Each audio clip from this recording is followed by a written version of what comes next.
দুইটা রোডম্যাপ ঘোষণা করলেই তার অনেকটাই সমাধান হয়ে যাবে। একটা হচ্ছে সংস্কারের রোডম্যাপ, আর একটা হচ্ছে নির্বাচনের রোডম্যাপ। সংস্কার এবং দৃশ্যমান বিচারের কিছু প্রক্রিয়া জনগণের সামনে আসতে হবে। 15.5 বছর মানুষ 3টা নির্বাচনে তার ভোটের অধিকার প্রয়োগ থেকে বঞ্চিত হয়েছে। এবার তারা নিঃসংকোচে নিজের এই অধিকারটা প্রয়োগ করতে চায় এবং এই সুযোগ পাবে, নিশ্চিত হবে। এটি হচ্ছে জনগণের দাবি। প্রধান উপদেষ্টা ইতিমধ্যে কয়েকবার তিনি বলেছেন নির্বাচন তিনি দিতে চান এই বছরের ডিসেম্বর থেকে শুরু করে আগামী বছরের জুনের মধ্যবর্তী কোনো এক সময়, কিন্তু তিনি সুনির্দিষ্ট কোনো রোডম্যাপ দেননি, কোনো মাস সপ্তাহ তিনি ঘোষণা করেননি।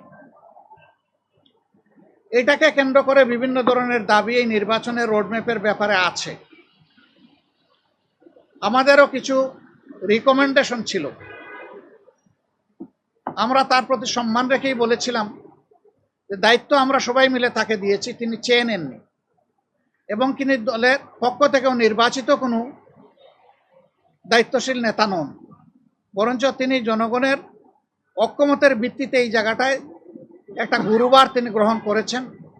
তাকে আমরা তার সম্মান বজায় রেখে দেশের স্বার্থটা তিনি দেখবেন, সেটা আমরা সবসময় বলে আসছি। আমরা আজকে ওই ব্যাপারে কথা বলেছি। আমরা বলেছি দুইটা বিষয় স্পষ্ট করা দরকার। একটা, নির্বাচনটা কখন হবে, আপনি যে সময়সীমা দিয়েছেন এর ভিতরেই জনগণের কোনো ধরনের বড় ভোগান্তি না হয়ে একটা কমফোর্টেবল টাইমে এই নির্বাচনটা হওয়া উচিত আমরা মনে করি।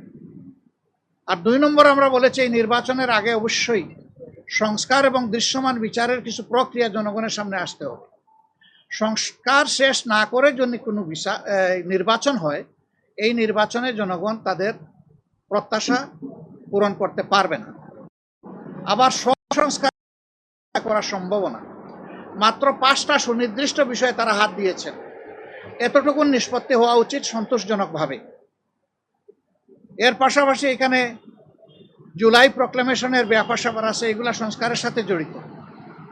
তো অনেক দলের দাবি দেওয়ার মধ্যেও কিছু ভিন্নতা আছে, এটা থাকবে, দল যেহেতু আলাদা মতেরও ভিন্নতা থাকবে, এটাই স্বাভাবিক। গণতন্ত্রের সৌন্দর্য হচ্ছে আমার মতটি আমি প্রকাশ করব, আরেকজনের মতের প্রতি আমি শ্রদ্ধা দেখাবো। আমি কারো মতকেই তুচ্ছ জ্ঞান করব না, উপহাস করব না এবং কাউকে অপমানিত করব না। কিন্তু আনফর্চুনেটলি এই সীমা আমরা অনেকেই রক্ষা করে চলতে পারি না, আমাদের পারা উচিত। গণতন্ত্রের স্লোগান হচ্ছে let us agree to disagree.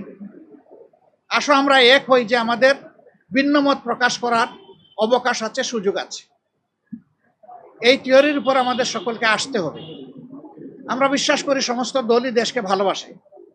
ভালোবাসার জায়গা থেকে দায়িত্ববোধের পরিচয় দিয়ে আমরা সবাই যদি এগিয়ে আসি এবং আমরা যদি সংস্কার প্রক্রিয়াকে অর্থবহ সহযোগিতা করি, তাহলে একটা অর্থবহ সংস্কারের মধ্য দিয়ে একটা অর্থবহ নির্বাচন নিশ্চিত হতে পারে ইনশাআল্লাহ। আমরা সেই দিনটির অপেক্ষায় আছি। সমাজে যে অস্থিরতা দেখা দিয়েছিল এই বিষয়টাকে কেন্দ্র করে, প্লাস বিভিন্ন ব্লকেটকে কেন্দ্র করে আপাত দৃষ্টিতে তা কিছুটা কেটেছে। আমরা এর স্থায়ী নিষ্পত্তি চাই এবং আমরা মনে করি যে 2টা রোডম্যাপ ঘোষণা করলেই তার অনেকটাই সমাধান হয়ে যাবে। একটা হচ্ছে সংস্কারের রোডম্যাপ, আর একটা হচ্ছে নির্বাচনের রোডম্যাপ। এই দুইটাই অতীব গুরুত্বপূর্ণ বলে আমরা মনে করি।